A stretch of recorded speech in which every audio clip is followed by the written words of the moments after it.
Dialogue ٹاکس جو national issues ہیں ان کے اوپر کرواتے رہتے ہیں تاکہ ایک مذاکرے کی فضا پیدا ہو, سب کے ویوز سامنے آئیں. یہی مقصد ہوتا ہے میڈیا کا کہ سب کے ویوز کو سامنے لائے. لیکن مجھے اس بات کی یقیناً تسلی ہوگی کہ یہ ایک قومی مسئلہ ہے, اس پر گفتگو کا آغاز ہم نے ایک ڈیسنٹ طریقے سے کیا, ہر طبقہ فکر کو انوائٹ کیا اور اس کو سنا. تو آج ہم نے اس واٹر کے ایشو پر جس پہ بہت بحث چل رہی ہے, صدر مملکت آصف زرداری صاحب نے بھی اپنے خطاب میں اس کا ذکر کیا.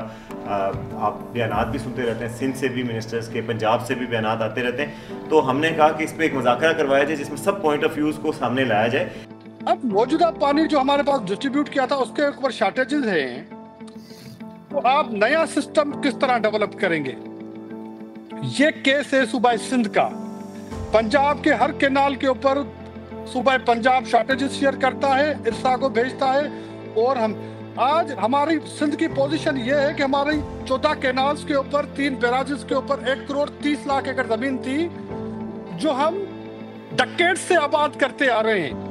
آج ہماری وہ زمین 1,30,00,000 سے 65-70 لاکھ ایکڑ بھی ہم آباد نہیں کر پا رہے. نئے ریزروائر بنائے بغیر 5,000 کیوسیک پانی, کیونکہ ہم تو ہماری جو سورسز ہیں وہ کیا ہیں, یا بارش ہے یا جو ہمارے پاس سنو فال ہوتی ہے وہ میلٹ ہوتی ہے. 2 ہمارے پاس سورسز ہیں. اچھا, بارش کا ہمارا جو سیزن ہے اس میں تو ہم پانی دیں گے, تو اس کو 5,000 کیوسیک پر ڈے وہ تو اسی صورت میں انشور ہو سکتا ہے کہ اگر ریزروائرز ہوں گے. ہم یہ کہہ رہے ہیں کہ ہمیں اس کے اوپر لڑنے کی ضرورت نہیں ہے, ہمیں اس کے اوپر اپنی ایکیڈیمک اور آن ریکارڈ بیس ہم بات کر لیں. اس دفعہ ارسا نے کہا تھا پانی کی شارٹیج ہوگی 43%, اس سال آج 62% ہو گئی ہے. اگر یہ ریکارڈ نکال لیں, اگر غلط بات ثابت ہو جائے تو میں جھوٹا. اس کینال میں کہیں پہ صاف کرنے کا کوئی میکینزم کسی نے سنے آج تک؟ کوئی ڈرائنگ, کوئی ڈیزائن, کوئی بتایا ہو کہ جی ادھر پانڈ بنے گا, اس میں پانی کو ہم صاف کریں گے, کوئی مشین لگائیں گے جو اس میں سے ریت مٹی بیٹھ جائے گی, ہم اس کو اٹھا کے لے کے جائیں گے, کدھر لے کے جائیں گے, کتنے ٹرک پر ڈے نکلیں گے اس کے بیچ میں سے, کتنے ٹن پر ڈے اس میں سے سالٹس نکلیں گے, اس کی کائی کو کیسے ماریں گے, کیا کریں گے؟ کوئی بتایا کسی نے؟ اگر آپ نے کینال بنائی تو فیڈریٹنگ یونٹس میں لڑائی ہوگی. پہلا پوائنٹ تو ثابت ہو گیا. آپ نے نام لیا, ابھی بنائی بھی نہیں ہے, آپ نے نام لیا تو لڑائی کس حد تک پہنچ گئی ہے. تو جیسے جیسے آپ بناتے جائیں گے, آگے چلتے جائیں گے, تو باقی 28 پوائنٹ بھی جو اس رپورٹ میں لکھے ہیں وہ بھی پورے ہوں گے. اور اس کا کنکلوژن یہ تھا کہ if you are making these canals, اگر آپ کینال بنا رہے ہیں تو you are putting the green Pakistan initiative into a sure short failure. اور یہاں پہ میں یہ واضح کہوں گا کہ یہ جو ساری خدشات ہیں نا, وہ صرف اور صرف اس وجہ سے ہیں کہ ایک دوسرے کے اوپر لیک آف ٹرسٹ ہے. ہمیں ایک دوسرے پہ ٹرسٹ نہیں ہے. سندھ کو پنجاب پہ نہیں ہے, بلوچستان کو پنجاب پہ نہیں ہے, کیونکہ سندھ کے اوپر نہیں ہے, کیونکہ سندھ کے پاس پانی کم آتا ہے تو بلوچستان کی طرف جانے والا جو پانی ہوتا ہے وہ الٹیمیٹ کم ہوگا, اس میں شارٹیج ہوگی. تو بلوچستان سندھ کے اوپر یہ الزام لگاتا ہے, سندھ یہ الزام لگاتا ہے پنجاب میں جی میرے پاس پانی نہیں ہے. اور یہ حقیقت ہے, ایک کامن سینس کہ اگر آپ ہم میں سے سارے تقریباً ایسے علاقوں سے جہاں زمینیں آباد کی جاتی ہیں جن کی تھوڑی بہت کاشتکاری کے ساتھ جو ہے وابستگی ہوگی, ہمیں تو یہ دیکھنا ہوگا نا جہاں سے پانی آئے گا ہم نے اس طرف سے اس چیز پانی کو لانا ہے. اگر ایک سائڈ پہ آپ کا پانی ہے نہیں, آپ اس کو ڈیوائڈ کر کے رول کر کے چیزیں موڑ کے آپ ادھر لے کر آئیں گے تو اس میں تو آپ کے اخراجات بھی بہت زیادہ ہیں, کارپوریٹ فارمنگ بھی اس طرح سے نہیں ہوتی ہو سکتی. اور دوسرا جو آلریڈی صوبوں کے درمیان جو ٹرسٹ ڈیفیسٹ ہے وہ مزید بڑھے گا اس میں. لیکن سب سے بڑا اس وقت جو ایشو ہے وہ پینے کا پانی ہے.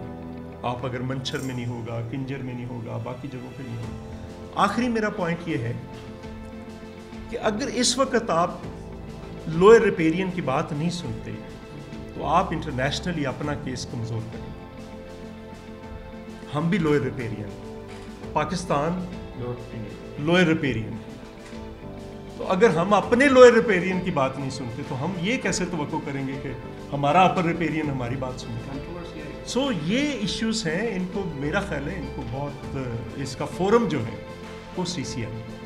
پی نیوز کے پلیٹ فارم سے جو کانفرنس ارینج کی گئی تھی سندھ اور پنجاب کے واٹر ایشوز کو لے کے, یہ اٹینڈ کی اور ایک بہت ہی اچھا انیشیٹو تھا, بیکاز بہت اویئرنیس, بہت ساری ایسی چیزیں جن کے ہمیں بھی نہیں پتہ تھا اور اس بارے میں بہت اویئرنیس ملی. اور آئی تھنک اس قسم کی کانفرنسز ہونی چاہیے تاکہ لوگوں میں اویئرنیس آئے اور جو ایشوز ہیں ان کو جو ہے سالو کیا جا سکے, مل بیٹھ کے سالو کیا جا سکے.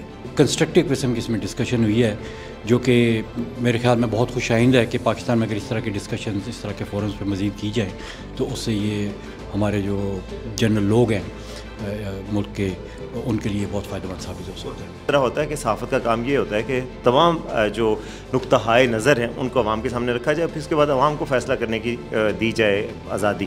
تو یہی بات ہوتی ہے، اسی وجہ سے یہ کیا گیا کہ تاکہ ڈبیٹ پیدا ہو. اس سیمینار کا مقصد یہ تھا کہ سب لوگ اپنا پوائنٹ آف ویو دیں اور لوگوں تک یہ بات پہنچے کہ آخر یہ ایشو ہے کیا، best possible course of action کیا ہے اور پاکستان کے مفاد میں بہتر ایکشن کیا ہوگا. تو یہ کوشش کی ہے اپنی طرف سے. دیکھیے وی نیوز نے جو انیشیٹو لیا نہروں کے حوالے سے، یہ ایک بہت بڑی نیشنل ڈبیٹ بن چکی تھی. ڈبیٹ سے زیادہ یہ تنازع بن چکا تھا.